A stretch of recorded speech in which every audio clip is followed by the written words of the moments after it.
for that in your email. And now it is my pleasure to introduce our speaker, Miss Wanda Council. I'm going to mute myself and turn off my video.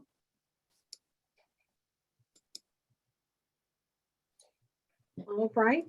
Thank you, Janina. And thank you, Terry, for that wonderful introduction. I am so excited to be here with you this afternoon. Terry and Janina and I have been communicating with one another for a while about this topic, and I'm so delighted that I was invited to come and share some information with you that will hopefully give you some additional information, another tool that you can put in your toolbox. Excuse me, I would like to thank Virginia Hands and Voices overall just for all of the support that has been provided in many different ways for children, for professionals in Virginia, and serving the Commonwealth very well. And I'm happy on behalf of the Department of Education to be able to collaborate with them. Just to give you a little bit of additional background in terms of myself, I have recognized many of your names as I've looked over the registration list, and I'm very delighted to see some names from those of you who I've known over the years. And hopefully after today and meeting some more of you, we will cross paths again when we return to a more normal world and start doing some more activities face to face. But I am an education specialist with the Virginia Department of Education, as Terry had mentioned. I've been with DOE for about 7.5 years now in my current position, and I am the specialist primarily assigned to support school divisions and families, students across the Commonwealth who have sensory disabilities. So in addition to students who are deaf and hard of hearing, I work and collaborate with other professionals and organizations for students who are with deaf blindness or students who are blind and visually impaired. Prior to my arrival at DOE 7.5 years ago, I was working in a Newport News Public Schools as a special ed supervisor. I was with York County School Division prior to that as an instructional specialist and as a speech and language pathologist. So again, I'm happy to know that I'm reconnecting with some of you whom I've known over the years. What we'll be doing this afternoon, what I've prepared and what I've been asked by Terry and Hands and Voices is to kind of provide an overview of the Virginia Communication Plan for a student who's deaf and hard of hearing. As Terry mentioned in your responses during registration, there seemed to be less than, I think you said 30% who indicated that they were familiar with it. And so hopefully after today, you will be more familiar with it and that you will find it as a useful tool that you can continue with.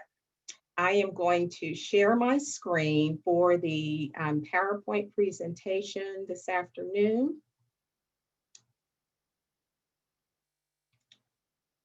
And hopefully that what you should be seeing now is the PowerPoint. And Tracy or Janina, if you'll let me know if it's not showing up as I expected it to be.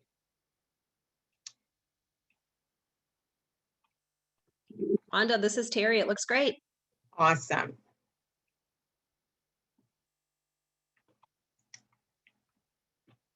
Okay, so I need to give me just a moment here and let this catch up with me. I need to advance my slides. Let's see. There we go.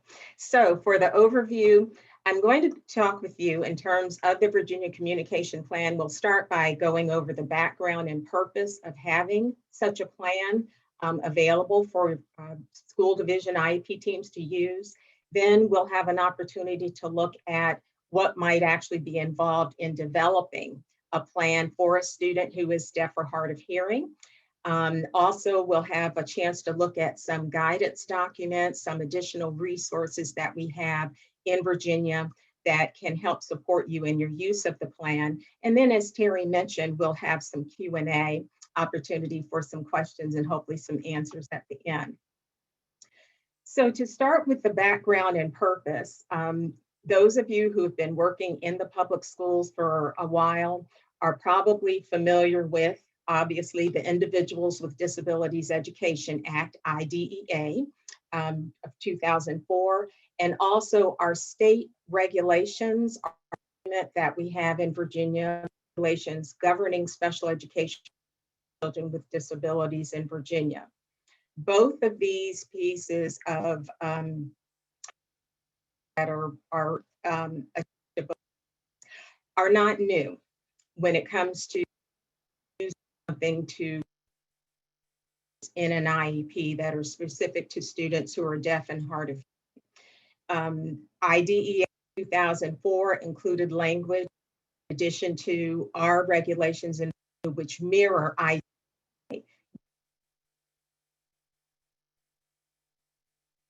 Deaf and hard of hearing.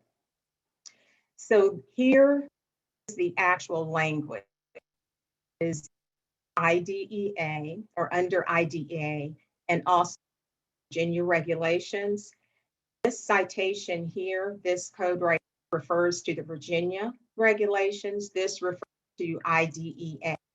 And so the language is specific to what IEP team mandated that is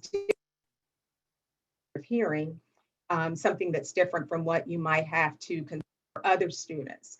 In the case of a child who's deaf or hard of hearing, consider. It references the consider.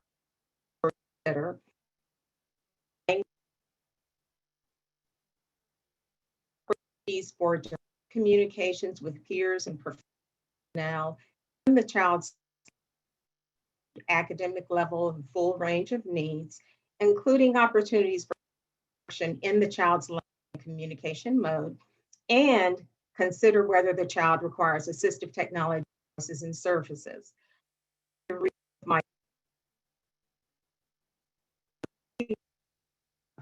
In these mandates, one is the term which is used throughout IDEA in different places, but particularly in this area when we're talking about these special special factors that must be considered.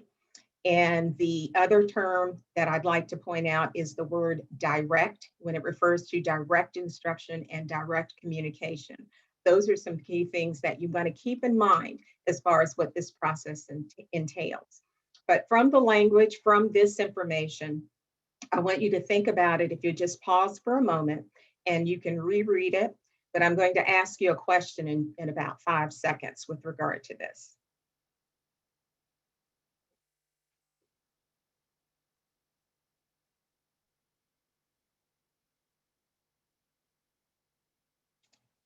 So here's the question.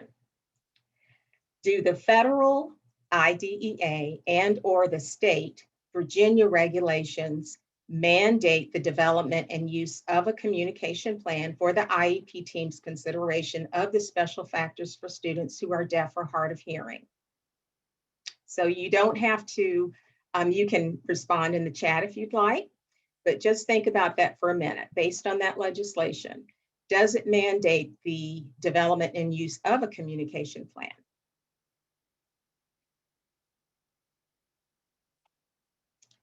The answer is no. The federal and state regulations don't mandate that we use a specified plan, a communication plan or a special document.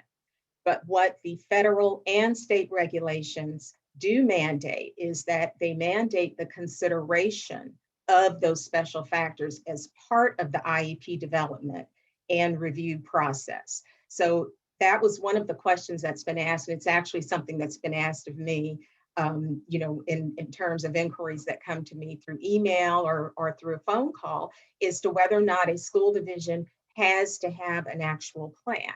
And so it, again, because it's not in our regulations, it's not mandated in the regulations in Virginia, it's not mandated in IDEA, school divisions are not required to use any version of a specific communication plan. But again, those special factors considerations have to be followed. We have to follow the need for that in the IEP development and in review. So Virginia school divisions may include the Virginia Communication Plan in their local policies, their practices and procedures. So even though it's not mandated, there are some school divisions, even in Virginia, that may require it. It may not, it could be something that's just practiced. It may be something that's actually in a policy or procedure for their special education program and programs and services. So that's really up to the localities in Virginia. However, just so you know, there are some states that actually have a specified communication plan type document that they do mandate that is used consistently across the whole state within school divisions. So moving on from that, let's talk about the plan itself, a communication plan, and perhaps thinking about developing a plan for a student who's deaf and hard of hearing. So what is it? The Virginia Communication Plan. You've heard of it. Those of you who've been working in the field for quite some time probably recognize that this has been around for a while. This is not, something that's brand new. Why are we making a big deal of it right now? It's because it was updated. We did some revisions to it and kind of brought it back to life. Well, not brought it back to life. It was still in existence, but we did some revisions and it's been posted to the VDOE website since 2019. And so the interest in it is because as more people are, becoming more aware of it and wanting to utilize it, that's why we have some more interest in it at this time. It's intended to be a tool. The communication plan that we have is a tool. It's a document that was developed to assist IEP teams with a more systematic process for gathering and examining student information, in order to consider the student's language, their communication, and their academic needs, and for considering the student's assistive technology needs. Those are the things that are mandated by the regulations. And so the document that we've developed in Virginia that we are discussing this afternoon is designed to just be something that school division IEP teams can use to assist with that process. I'm guessing that in any school division with any IEP, those components are covered in the development of the IEP overall. What the communication plan document can do is just add more structure to the whole process and hopefully alleviate some of the concerns about what the decisions are and how they're made that focus on communication for students who are deaf and hard of hearing. Now, our Virginia Communication Plan that is posted at the VDOE website can be used exactly as it is. It is a fillable form document that's on our website. You can enter data into it. It can also be modified if a school division were to use the document and decide that they wanted to change some, the formatting or change, the order of the items on it. You can certainly do that. I would just strongly suggest that if you are going to use the tool and make modifications to it, that you identify it as, let's say, for instance, instead of the Virginia Communication Plan, the Jefferson County Public Schools Communication Plan for a student who's deaf and hard of hearing. Also consider the fact that even within a school division that maybe the team is utilizing it consistently, there may be modifications that need to be made because of the individualized needs of a student. No two deaf and hard of hearing students are exactly alike. And so you have to consider the needs of the student and make sure that the document is going to work for you the way that you need it to. In considering the student's individualized needs, we want to focus on making sure that there's an opportunity for the student to have effective communication, not just based on what's convenient or what someone might, what might be preferred, but what's going to be effective for that student. Ensuring that that mode of communication, the language and the mode of communication, allow the student to have access to the general curriculum, regardless of what setting they're in, what their placement might be within the school division or within a school setting, that they have access to the general curriculum, that they are able to receive and access their specially designed instruction that's in their IEP, and that we also take into consideration students that may have additional disabilities. Some students, such as students with deaf blindness, they have the vision loss in addition to being deaf or hard of hearing. And so you have to take into account that there may be some additional disabilities. There could be other medical needs or other types of disabilities that you have to take into account as well. So when we're looking at the components of the plan, the Virginia Communication Plan, there are 5 primary areas that it entails: the language and communication modalities, amplification and accommodations, opportunities for direct communication, the student's academic level, and what's considered the full range of needs, meaning any other factors that might impact the student that may impact communication. All of those items need to be considered in the plan. And again, think in terms of this is guidance. This is to provide a systematic way to consider everything that's mandated in the regulations, and to make sure that in that consideration, there's meaningful discussion, there's meaningful thought behind it, and that it's not just a decision being made and coming to an IEP meeting and everything's already decided, but that there's that opportunity to consider all of the different factors, special factors that are required under the regulations. IEP teams can utilize the Virginia Communication Plan within that IEP framework. So the development and review process that exists for any IEP, the communication plan can be used within that framework. It's not intended to be used outside of the IEP process. What has been developed is to be a tool to help with that process. So as far as the local policies and procedures that a school division might have for scheduling an IEP meeting, conducting an IEP meeting, notify the parents, inviting them to the meeting, who needs to be at the meeting. When you're discussing the communication plan as part of that process, you would follow those same procedures. So the communication plan can be used to review current data. That's a very important part in terms of developing the plan, is that you have current data. You can certainly review information, and you would want to be aware of information that already exists, evaluations that have already been conducted, information that's already reports that are already in the student's educational record. However, you also have to consider that you're making decisions and you're going to have discussions about a student as of that date and time. And so you want to make sure that the information that you're going to refer to reflects where that student is in terms of their communication and their language. So if the information that you have in the student's educational record, say, is 3 years old, it's been since the last triennial reevaluation, and there's been no new assessment information.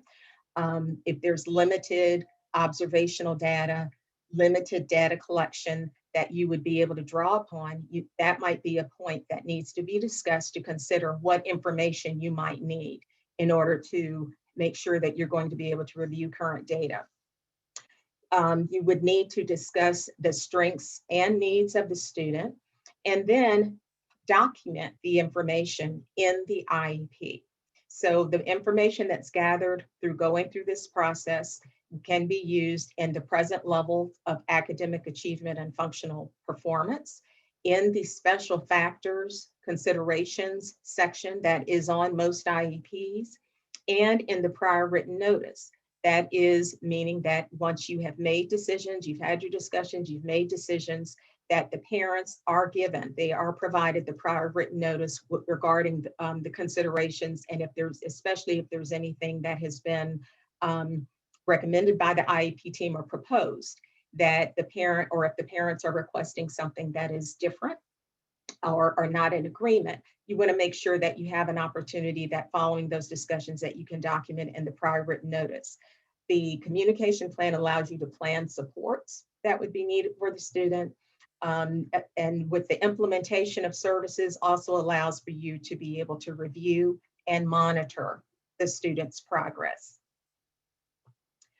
So knowing that this goes through the IEP process, you certainly have to consider input from the educational team.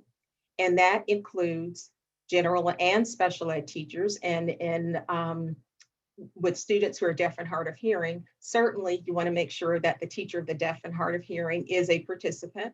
Oftentimes they may serve as the case manager or have some other type of responsibility for pulling the meeting together, completing the documents for the IEP, and basically taking of those steps. And so your teacher of the deaf and hard of hearing, your related service providers, speech language pathologists, interpreters, Q language transliterators, audiologists, there could be others, a school counselor, and other individuals who have been involved with the student who would be able to contribute to the discussions, consider them in terms of participating. It may be that if they're not able to be an actual participant that day for the meeting, for your discussion with your IEP meeting, that you can at least gather information from them prior to the meeting. Definitely the parents. Parents are participants as part of that educational team in terms of the student. Paraprofessionals, interveners for students who have deaf blindness, the student themselves, as we encourage students participating in the IEP process for something such as a communication plan, when we're talking about what is effective for a student, if it's appropriate based on the student's age and their interest level and the parents' interest in having them present, you would want to make sure that you can at least have them present to participate or to have gathered information from them perhaps prior to the meeting. And certainly administrators. Some administrators may only know the student in terms of being a part of the IEP process, but certainly in a school, the principal, assistant principal, special ed leads, other members, of the administrative team may actually have interactions with the students, and you can certainly determine if, which administrators might need to, or you might ask to be in on the meeting if they have input in terms of developing the communication plan for the student. So we've talked a bit about consideration, having meaningful discussion prior to making decisions. And then the other term that I wanted to focus on was direct. Consider opportunities for direct instruction and communication in the student's language and communication mode. So that terminology direct basically means that the student is able to communicate in their mode, in whatever the language and mode is that they have has been determined that they will be utilizing, that they can use that directly with their peers, with other adults, and across multiple settings within the school environment. So within general ed, small group, individual, resource, extracurricular activities, considering that the student's communication mode and the language that's used might be the same in all of those, but there may be differences. The student may have more than one preference, and they may utilize different things in different settings. And with peers and adults, we cannot guarantee who the students are going to be in a school in terms of the student population, whether or not we'll have 10 students who are deaf and hard of hearing in classrooms in an elementary school, or whether there'll be two, one a kindergartner and one a fifth grader. And so it can be challenging, but we have to make sure that we are considering, at least giving some careful thought and discussion as to ways to allow for some type of opportunity and interaction for that student with other students and adults through their the communication mode and with the language that's been chosen. We also have to consider the student's assistive technology needs. So whether it is a personal device, hearing aids, cochlear implant, or something that has been issued through the school. Again, could be hearing aids, could be an FM system. You have to consider what the needs are for the student in utilizing it, monitoring and making sure that the device is working functioning adequately for the student each and every day. And that monitoring can sometimes require multiple times, multiple checks, either by the student themselves or with an adult assigned to make sure that they can troubleshoot if there are any problems. And training for the student, for school personnel, and the parents if needed in understanding how to use the student's assistive technology. This could also mean a student who may use a laptop or some other type device if they have to access captioning services, and making sure that they know how to utilize it and access the technology. So I'm going to move on to talk about some guidance and guidance resources and some resources that we have across Virginia that may be helpful for you in accessing information. I am going to come back to the communication plan in just a minute. We're going to take a quick look at that, but I'd like to mention our guidance document, the guidelines for working with students who are deaf and hard of hearing in Virginia public schools. In Appendix G is where you will actually find the communication plan is in that document, and also within the body of the document itself, there of the guidance document, there is some more information that references the Virginia Communication Plan. You will receive, I believe that Terry, Hands and Voices is going to post the PowerPoint after the presentation today. And so these are all hyperlinked, and it will take you to the actual documents if you'd like to access them. The other one is the Optimizing Outcomes for Students Who Are Deaf or Hard of Hearing, Educational Service Guidelines, 3rd edition. This is a document that was updated. It's been updated multiple times since about 2006. The latest update was in 2018. And the National Association of State Directors of Special Education actually published this document. They reference the communication plan, not the Virginia Communication Plan, but they do reference the communication plan itself. And then also through the Virginia IEP system and the sample IEP that we have posted on the DOE website, that the Virginia IE system has taken and used that to for the system itself. There is actually reference in the special factors consideration section of that document that references the Virginia Communication Plan being used, that it's available and can be used by school teams for that special consideration. And that is something that should occur, the special consideration should occur early in the IEP meeting, because that needs to sort of drive some of the other decisions and other components, such as writing goals and objectives and discussing some of the other services. The Technical Assistance Center for Children Who Are Deaf and Hard of Hearing at the Partnership for People with Disabilities, VCU, and VNOC is one of the centers that you all are I'm sure, familiar with. It's a similar version to a TTAC, but this is specific for deaf and hard of hearing. Tracy Urechko is the project director.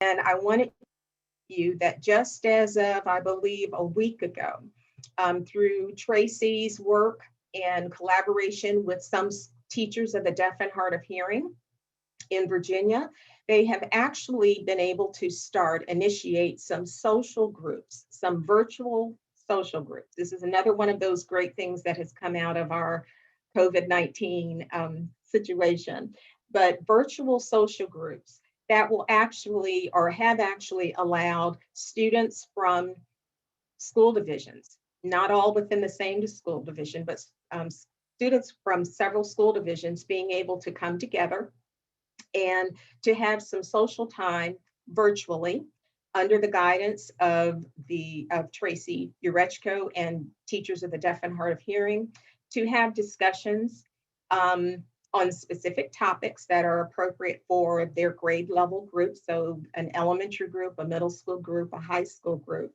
This is just something that kicked off about a week ago. And it's my understanding that the planning is moving forward. We sort of have a pilot going right now to see what the interest is and how we can get more students connected And this is a wonderful, wonderful opportunity. Even though it's just getting started, Tracy is more than welcome if anyone else is interested in perhaps being a part of that, any other teachers of the deaf and hard of hearing. There is a process that we have to go through that Tracy has set up with the teachers of the deaf and hard of hearing to make sure that any type of communication and contact and connecting students this way has the approval of the parents, also of a school administrator. And that if there's any concerns about exchanging information or confidentiality, that all of those needs are addressed before anything actually happens. So feel free to reach out to Tracy. We're excited about this. We're looking forward to this expanding and growing and to being another resource that we have for connecting students who are deaf and hard of hearing in Virginia. The Virginia School for the Deaf and the Blind, of course, is it's a school in Stanton, Virginia, and the students there who are deaf and hard of hearing use a variety of communication modalities and their language choices. The VSDB is able to accommodate students with different options for their communication. And one of the nice things in terms of VSDB's campus, the students that attend either as day students or residential students, is that it extends beyond the school day. So the social activities that might occur after school also allow the students to have that social interaction, direct communication with other students, direct communication in their preferred mode with adults and the school personnel. Their outreach services program over the years has offered some other opportunities in the community for families to come together with children. So this is an area that we continue to strive to be creative in and thinking of how we can connect families and students to be able to be together and to also be able to interact with other adults who are deaf and hard of hearing.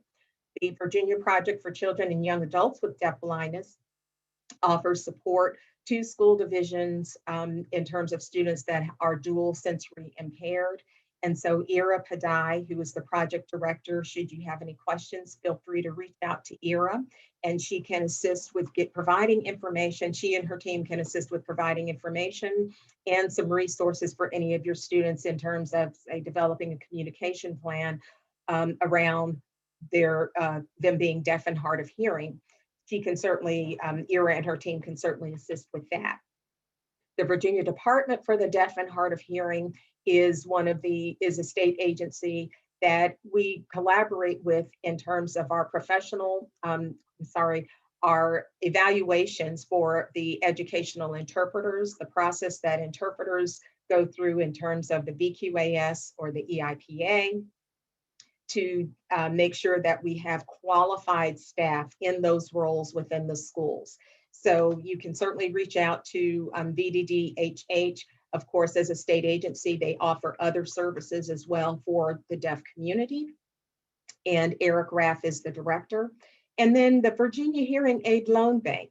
You may or may not be aware that in Virginia, we do have an actual loan bank for hearing aids, and there are some FM systems that can be loaned to families of children who are deaf and hard of hearing, to school divisions in those situations where it may be that a student's hearing aid, that you're waiting to get new hearing aids, that it may take some time to get all of that processed.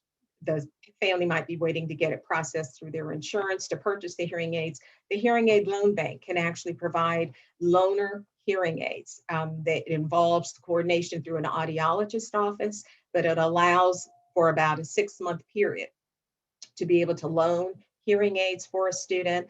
Also FM systems that a student might use in a school. If a school division is considering whether or not a student might need an FM system, then possibly through the Hearing Aid Loan Bank, you would be able to obtain a loaner device that you can use on a trial basis, collect some data, and determine whether or not it's something that should be purchased for the student.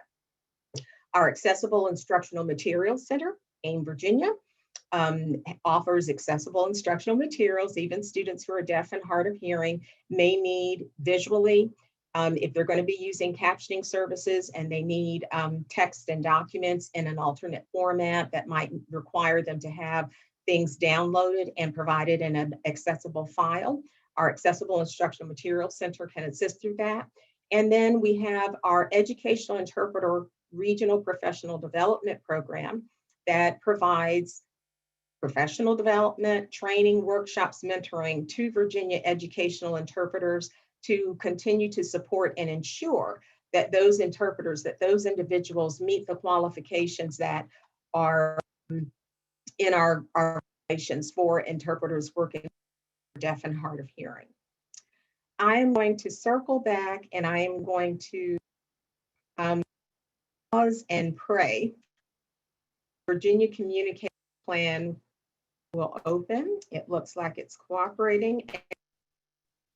Let's see what happens here.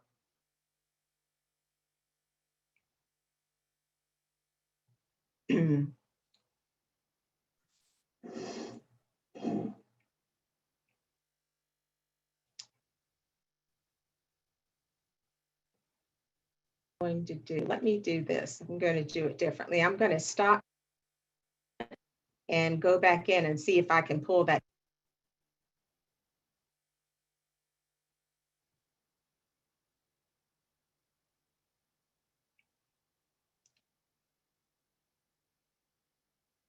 And I hope that you are seeing the Virginia Communication Plan. And Terry, if you'll let me know if it's not. Wanda, this is Terry. We can see it. Here's Virginia Communication Plan for a student who's deaf and hard of hearing. It was revised in September 2019. Just very quickly, the sections in the document, as I've mentioned, it is available form. We've had to make it, to put it on our website, we also had to make it accessible. Created some challenges in some of the formatting, but we think it is a user-friendly document. The language and communication modality is where we have a way that you would identify or describe what communication skills areas. This is not carved in stone, and certainly if this doesn't work for you or for your team, you can certainly look differently. And the second page of that is an actual section where you could look at the students and communicate at utilize by a student and consider the individual student how it utilizes a certain mode of communication. You don't have to go through and have a full discussion about each and every one of these unless there has not been a preference selected. If the family or the student have not already selected what form of communication they want to use, and this is the first time, and I think of those situations where you may have a very, very young student. You may have a preschooler, a 2-year-old who's the first IEP, they're just coming into an early childhood special education program to receive services. So there may be more discussion about these with them and the family versus a student who is a senior in high school who's been rocking and rolling and using ASL, since they were in kindergarten. But the consideration and how the document is filled out is based on the needs of the student. You look at academic language, both receptively and expressively, social language, receptively, expressively, and the home language, receptively and expressively. Now, before the IEP meeting, it would probably be helpful for the family, the parents, to know that you're going to be reviewing this document, and certainly give them a chance to look over it so that they can be prepared to contribute and be a participant in the discussions.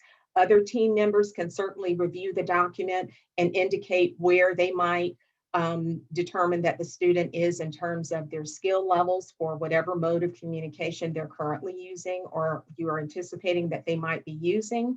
And then when you come to the meeting, you have your consideration, your discussion more in depth. You review data.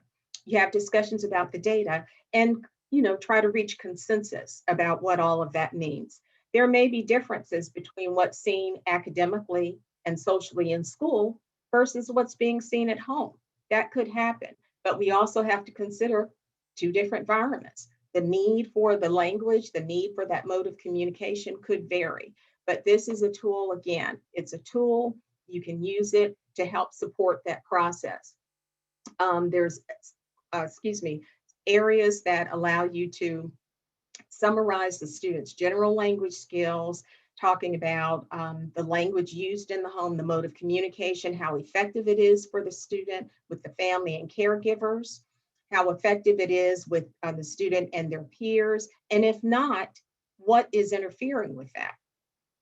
There's the amplification section, again, looking at the different types of assistive technology devices, supportive technologies for a student, whether or not they use them at school consistently, use them at home, whether they're consistent.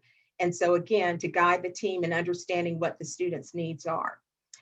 The hearing technology checks. Who's going to check? Who's going to make sure that the hearing aids are working, that the batteries have not died at, right after lunchtime? Is it the student?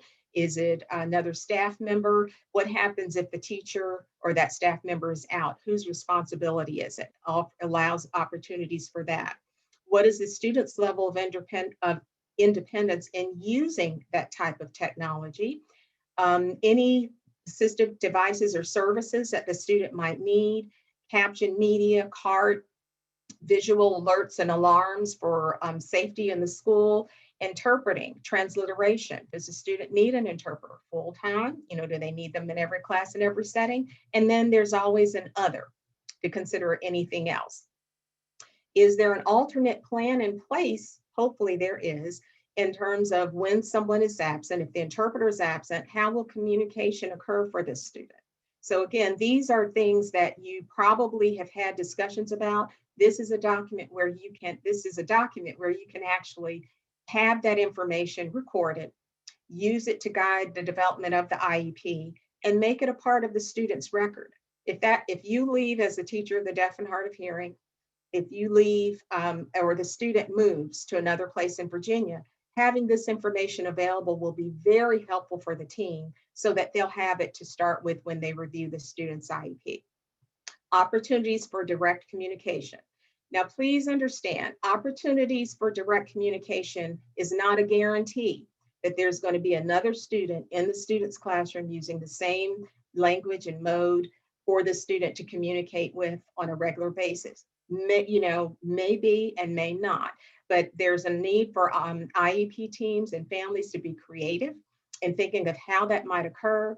What we're formalizing with the virtual social groups through the Technical Assistance Center for Deaf and Hard of Hearing is one of the opportunities that we're trying to create, not to say it's the only one, but something like that could occur that might help support that. How much time, how little time, it's individualized. These are IEP team decisions.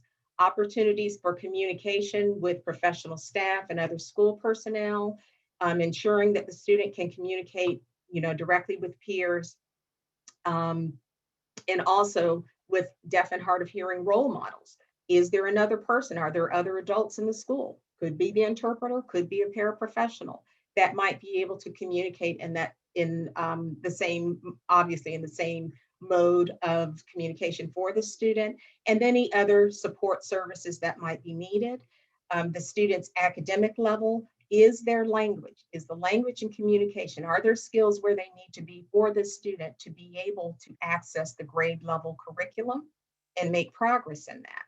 And what other supports might be needed in considering the full range of what the student might require. Here we've indicated on the form that maybe a single person has been responsible for gathering information and recording the information for the team. And we've suggested that that person provide their name so that they could be identified if there's ever a chance to have to go back and ask someone questions, or just to be able to make sure that that you have that information in the student's record. So that's a very quick review of the communication plan. And again, you can access this at the DOE website or again through the guidelines document that we have. So Terry, I am going to pause there. I have gone through the PowerPoint and I know that there were some questions sent ahead of time. I'm looking at our time and I know that we wanted to make sure we were done within an hour. And so I will just leave it up to you as to whether or not you want to look at the questions that might be in the chat, or if you want me to go from the questions that were sent prior, with the registration. Sure. Thank you. This is Terry. That was wonderful, Wanda. Thank you so much. I was getting a private message through the chat box that when you were presenting about the plan, we weren't seeing the page that you were talking about. It was stuck on the first page, but that's why I shared the link with everyone. And I didn't stop you because it seemed like when you were scrolling through your presentation, that is when the audio was getting a little garbled. So, I kind of made the executive decision so we could hear you clearly and see you clearly and then access the document on our own if we needed. But thank you. That was wonderful. So yes, absolutely. So you did a great job for those who did submit some questions ahead of time. Thank you very much. I think that Wanda did a wonderful job at addressing a few of those. There was a few, and it was more of a common thread with parents. And that was, kind of what do you do when you get to an IEP meeting and the team's version is different than the parent's version, or the parent input is not aligned with the staff input. That was kind of a common thread, mostly from the parents who are joining us today. Could you speak to a little bit about that? Absolutely, and I'm happy. Thank you for bringing that question up. This happens. It even happens in other parts of, for IEPs with students, with other disabilities, that sometimes there are different opinions about students, skills and strengths and needs and so forth. And so my thought about that is that might be an opportunity for the team to look at what's being discussed and what the differences are. If there's a difference in thinking where the student's skills are, you might think one person might think they're proficient, another person might think that they're emerging, and what the reasons are. That's a good opportunity to stop and maybe look at gathering some data. Sometimes the data can be gathered through observations. Sometimes there may be an assessment that can be administered to gather more information that you can use to come back together and kind of compare and say, look at that, to use that as a basis for maybe making a determination one way or another. If it's a matter of choice, the parents say their choice for their child might be to use ASL. The school team in trying to support the parent and the family in using ASL, if they are not seeing or collecting data to show that the student is making progress and that it is effective for the student. I know that sometimes that can present an issue. And again, it would be an opportunity to look at the information and try to understand what the reasons are for supporting it one way or another and gathering data, because you can always come back. You can gather data, you can try something, you can agree, the team can agree to try what's being recommended for a period of time, gather data, come back, let's look at it again.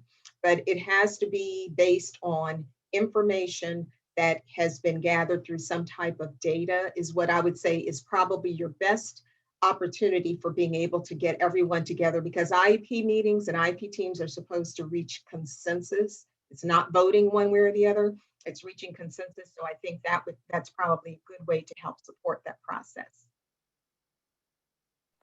Great. And to piggyback on that, there was a private message that was just sent to me asking, do parents get the Virginia Communication Plan ahead of time, or is it just a verbal conversation that happens between the teacher of the deaf and the parents? Okay. It could happen in a variety of ways. And I would suggest I know we have quite a few teachers of the deaf and hard of hearing and other professionals on. My suggestion is to kind of follow what you would do when you develop an IEP.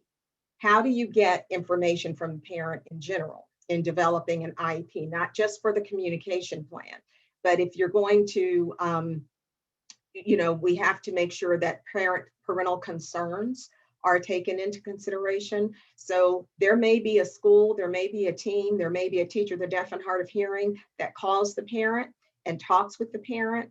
It would be helpful, again, for the parent to at least see the form, have the document, have access to understand what's going to be discussed, and to gather that information that way, so that when you come to the meeting, you've had part of that conversation. Or it could be that the parent might want to write some notes and bring it to the meeting. It can be done in a variety of ways. There's no one set way, but you have to consider meeting the needs of the family, whether the parents are going to be able to participate, or if they can't participate in the meeting, how you might be able to get that information. Wonderful. And before we wrap up, we have another question that someone noticed on the form. Much of the assistive technology is related to hearing. Has the team considered adding AAC tools on there, augmented communication tools? We have quite a few students using those, so I'd love to see that included, is Right. what the certainly comment says. Certainly. What I would suggest, and again, this form will probably be updated again, as we get feedback from people and as we continue to look at it and make sure it's a useful tool. There is space on the form where you can go and you can add any information. As I mentioned, the form can be modified in any way that's needed. So if there's something that is not reflective or relevant for a student, and you want to put something more about AAC, alternative augmentative communication devices, you can certainly do that. It was intended to capture all of that. So thank you for bringing that up. Perfect. All right. Well, this is Terry again. It's 5 o'clock and we are at the top of the hour. We don't want to keep anyone any longer on this beautiful day. And of course, we have our interpreter and captioners who have been working wonderfully for us. I just want to thank everyone for joining us again. We will be creating a post-evaluation survey and sending that out in the next couple of days. So please keep an eye out for that. And then, as Wanda had mentioned, and I had put in the chat, this presentation was recorded, and Wanda's more than willing to let us post it for the world to view. So we will be housing it on our website along with a copy of her PowerPoint presentation that also has her contact information in there. And then, like she had mentioned, all of the clickable links to all of those local resources. Looking ahead very quickly, we have 2 events on the books. If I can just put a plug in for those very quickly. We have a virtual panel for fathers of deaf and hard of hearing children coming up. This is the first time that we've done an event specifically for fathers. We wish it could be in person, but it's virtual. That is on April 13th at 8:30 p.m. And we also are having a virtual Meet the Author event. We have a local author here in Virginia, Valerie James Abbott, who is releasing a book. And we are so excited about it. And we are going to be hosting a virtual Meet the Author event at the end of May.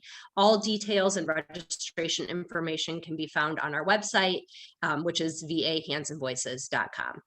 And I believe that's it. I'd like to, again, a huge thank you to Wanda for agreeing to present to our audience on this very important topic. Thank you, Janina, for co-hosting with me. Thank you, Lauren, our interpreter with Civic Access. And thank you, Karen, our captioner with Hamilton Relay. And thank you, everyone, for joining us and supporting Virginia Hands and Voices. So have a wonderful week, and we'll see you. We hope to see you soon. Appreciate it. Thank you, everyone. All. Thank you, Terry. Bye-bye. Thank you. Have a good night.